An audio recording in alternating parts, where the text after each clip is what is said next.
Senatore De Poli, oggi qui all'evento promosso dall'Ordine Ingegneri di Padova per parlare di sostenibilità sociale. Come vede lo sviluppo sostenibile della città di Padova a medio e lungo termine?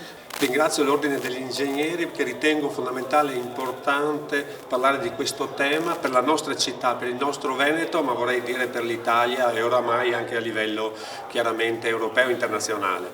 Oggi più che mai la sostenibilità va vista a 360 gradi, da un punto di vista economico, da un punto di vista sociale e da un punto di vista proprio di fattore green, di fattore verde. Le tre cose assieme possono dare la città del futuro, la famosa, ormai si sta studiando la smart city, quello che si raggiunge tutto in 15 minuti per avere il rapporto con tutti i bisogni che hanno i nostri cittadini. Bisogna riprendere con forza a sentire i cittadini per far ripartire quella che è la città del futuro.